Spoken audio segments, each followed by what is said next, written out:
Bonjour, Ashe Boya, Ashe Bosheshe. Welcome to part 6 of the mystical life of Orumila and the Orishas. In continuation,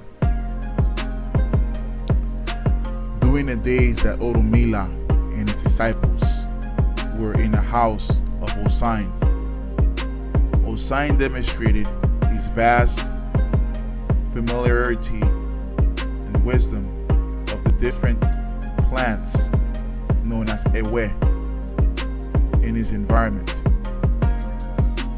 He also noted that the master teacher was explaining to him other forms, means of working with the plants for healing. As they exchanged ideas, they began to comprehend that both possess vast wisdom. Osain immediately gave him a tour of his environment and showed him different plants and classified them and defined them and told him the exact reasons why they're used. He also signaled that some of these plants require specific prayers so that the healing property of these plants can be activated and work. Otherwise, based on Osain's logical reasoning, the plants will not have a magical effect if the proper prayers are not done.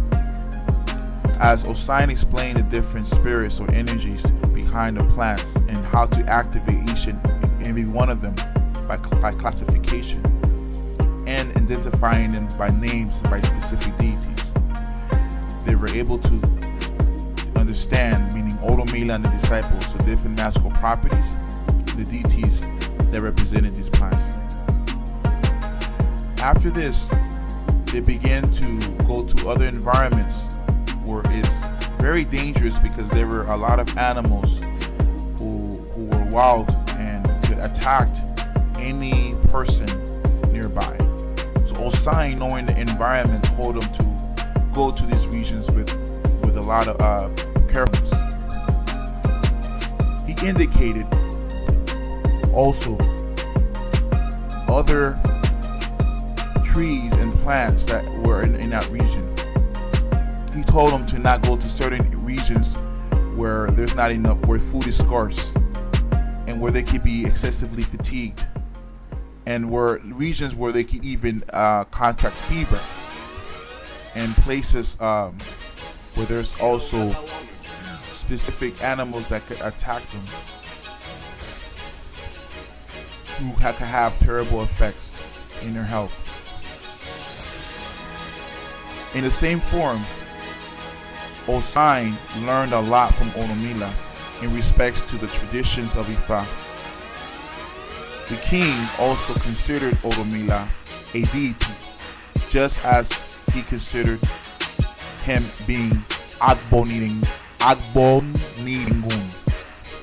This is according to his lands.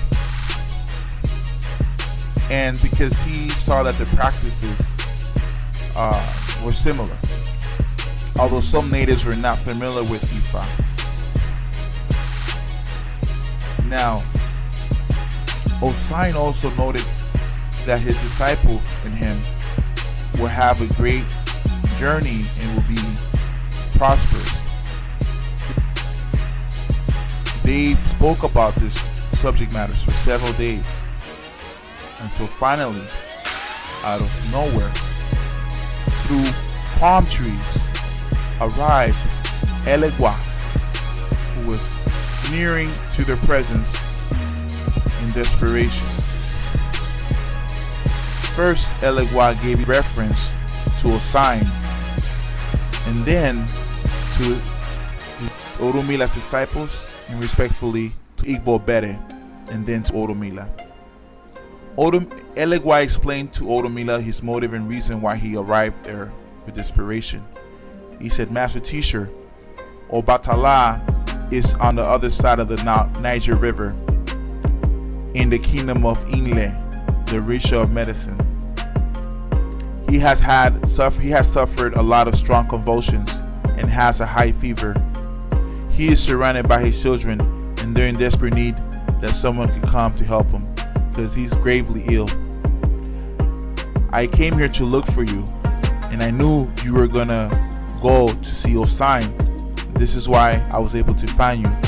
Please come with me so we can Batala. As Elegua expressed this, there was a lot of sweat falling from his brow. In tears, Orula understood the brevity of the situation and immediately prepared to leave. He got his belongings and also samples of herbs that Osine taught him. He took it with him as well, and he also said his goodbyes to Igbo Bere, who he asked blessing, and also Osine, who asked his blessing. And he said Orula promised that one day that he'll return to visit him in the future. Without any delay, they took the journey at night, and they had torches to help them guide themselves in the journey. Osine was the one who prepared torches for them and gave it to them. They also created shoes from nature with different leather skins to avoid the bites of venomous snakes on the land and soil that would be hiding in between the leaves and plants.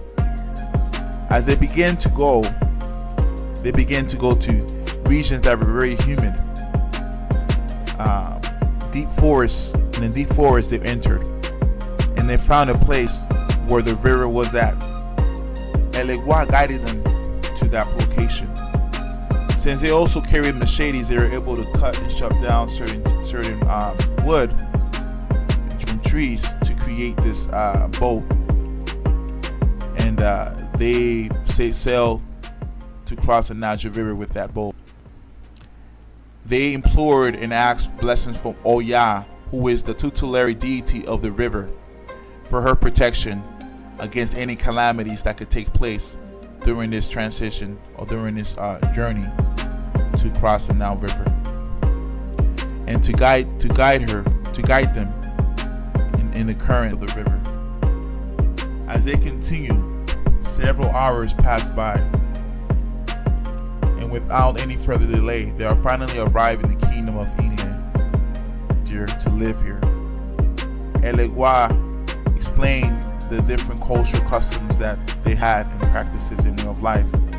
Orula and his disciples understood clearly the advice that as they arrived, Elegua with his group in the palace, they were conducted by a young soldier to a certain quarters where Obatala was at, surrounded by his children. There they found Akefun, who directed them immediately and explained to them that Obatala is in the worst condition now, and he needs immediate remedies because the remedies that they were given by the medics is not sufficient to help him. Along with Elegua and Eshu, who were present there. Now that they were more private, because now it was just Orula and his disciples. With one hand, he touched the different organs that were sick and not imbalanced. He was finding locations of the body that were not well, and to the astral realm, he was able to see deeply the souls that were affected in his spirit, and locations that were in grave need of help and assistance and balance. He noticed that his liver was congested, and also his vitality was declining. After this, he told two of his disciples, he directed them, one on the left of Batala and the other to the right of Batala. And because he said this is for them to guard him so that death Iku doesn't take his soul, and they're able to save him before he tries to interfere and take him before his time. Death tried to go there, but besides his power, he knew that Oifa had ability to extend life.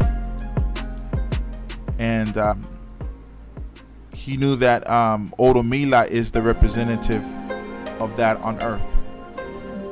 In the same way, the Babalaos of Ifa are the only ones authorized to save someone who is in the point of death.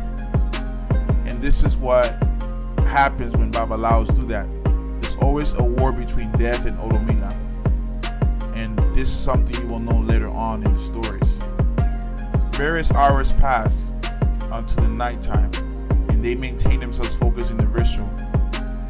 And Elegua helped prepare a lot of the herbs that Orula had indicated instructed by Orula, who had also other remedies he brought from Egypt.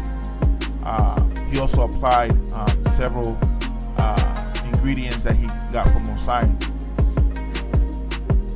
And he also has certain secrets only known by priests or initiates that he utilized to heal him. After the night, Obatala body was not able to be defeated because Death Iku retired and left. Although he was still sick and ill, his respiration was normalized and his temperature improved, and the symptoms were also improving. In the morning, Orula told Elegua, Obatala will live many years in this land.